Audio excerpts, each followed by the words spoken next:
What was supposed to be a clash of intellectual titans at the prestigious Oxford Union devolved into a spectacular international mess. The motion was explosive.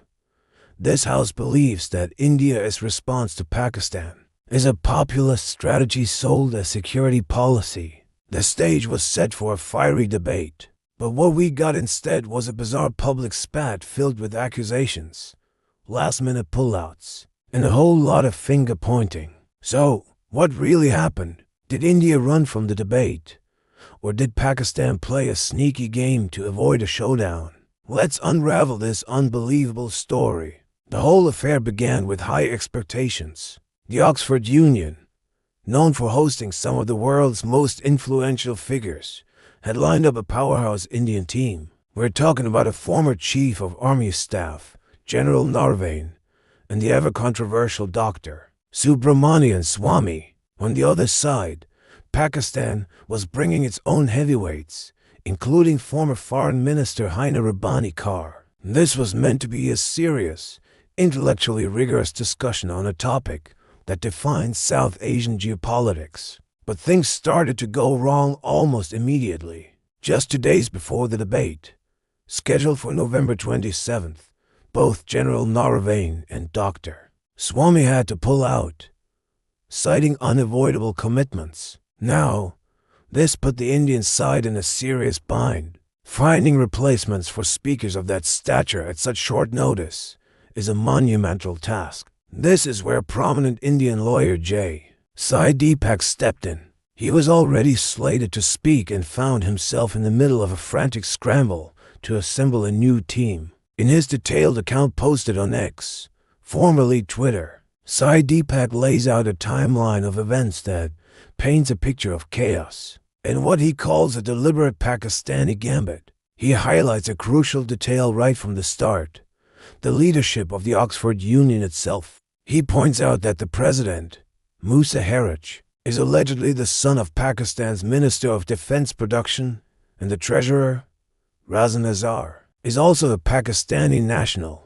Deepak suggests this context is important for understanding what unfolded next. Despite the setback of losing their star speakers, the Indian side rallied. Sai Deepak, who was prepared to argue India's case, managed to bring 2 UK-based speakers on board, Manu Kajuria and Pundit Satish K. Sharma. They were ready to go. The new Indian team was locked in, and the debate was back on track, or so it seemed. The real drama, however, was yet to come and would unfold just hours before the speakers were due to take the stage. On the day of the debate, November 27th, Sai Deepak says he received a phone call at 3:13 p.m. The call was to inform him that the Pakistani delegation, including Hina Rabbani Kar and Khwaja Muhammad Asif, had not even landed in London yet. Think about that for a moment. The debate is in Oxford, just hours away, and the main speakers from one side are supposedly not even in the country. Based on this information, the Indian team, believing the event was a bust, decided it was pointless to travel to Oxford and abandoned their journey. It seemed like a clear-cut case of the opposition failing to show up. But then, the story takes another twist, turning from a simple cancellation into something that looks a lot more like a farce. Sai Deepak claims that he later received confirmation that the Pakistani delegation had, in fact, landed. Not only had they landed, but they were reportedly already checked into a hotel in Oxford itself. This new information completely changed the narrative. If the Pakistani speakers were in Oxford all along, why was the Indian team told they hadn't arrived? This revelation led Sai Deepak to unleash a blistering attack on social media. He accused the Pakistani side of deserting the battlefield even before the battle begins. He suggested they lacked the courage to face a live, unscripted debate and had orchestrated this entire situation to avoid a direct confrontation. He didn't spare the Oxford Union's leadership either, criticizing them for allowing the esteemed institution to be dragged in muck and seemingly acting as a mouthpiece for the Pakistan High Commission. He essentially accused them of being complicit in a scheme to make the Indian side look like they were the ones who backed out. And it wasn't just Sai Deepak. Indian politician Priyanka Chaturvedi also weighed in, taking a sharp dig at Pakistan on X. She wrote, "Pakistan is crying again over an Oxford Union debate. This is for the record. Once again they have proved to be liars. Expecting any better from them was not even on my list." Her post amplified the sentiment that Pakistan had acted in bad faith. Now, let's look at the other side of the story, because Pakistan's version is completely different. The Pakistan High Commission in London released an official statement that reads like it is from an alternate reality. They expressed their regret that the Indian delegation had withdrawn at the last minute. Their statement conveniently mentioned the original high-profile Indian speakers General Naravain, Dr. Swami, and even Sachin Pilot, who was also initially listed, and claimed their withdrawal handed a walkover to the Pakistani side. The High Commission's narrative frames the entire incident as a failure on India's part. They suggested that India's withdrawal showed a lack of confidence in defending their security policy in what they called a neutral and intellectually rigorous debate. So, according to Pakistan, they showed up ready to debate, and India got cold feet and fled. This directly contradicts every single point made by Sai Deepak. So who are we to believe? Let's break it down logically.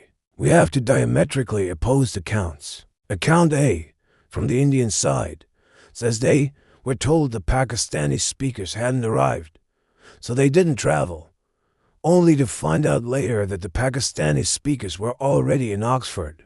This implies a deliberate miscommunication or deception, designed to make India look like a no-show. Account B, from the Pakistani side, says India just withdrew at the last minute, implying a lack of courage or preparation. The key to this puzzle seems to be the communication from the Oxford Union to the Indian team, who made that 3:13 p.m. phone call to Sai Deepak. Was it an honest mistake, or was it a deliberate piece of misinformation?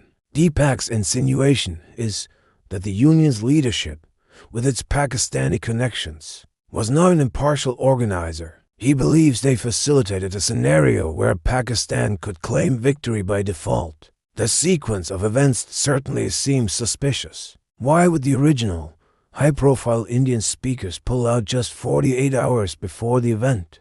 While unavoidable commitments is a standard reason, the timing was incredibly inconvenient and set the stage for the subsequent chaos. Then, the crucial piece of information about the Pakistani delegation's travel status becomes the linchpin of the whole controversy. If they were indeed in Oxford, why tell the Indian team they hadn't landed? This entire episode highlights the intense and often toxic nature of India-Pakistan relations, where even an academic debate at a university can turn into an international incident.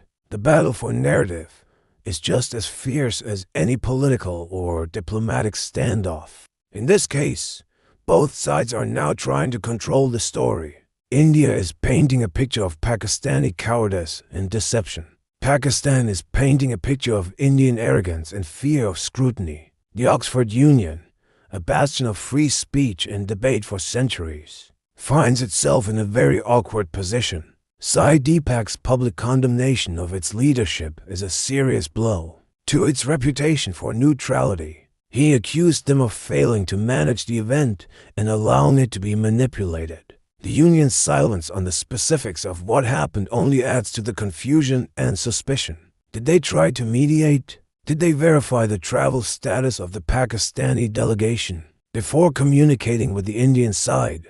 These are questions that remain unanswered. In the end, the real loser here is the public and the very spirit of debate. An opportunity for a meaningful, albeit contentious, discussion on a critical issue was lost. Instead of intellectual engagement, we got a messy public relations battle fought on social media. The motion itself, whether India's security policy is driven by populism, is a serious question worthy of debate.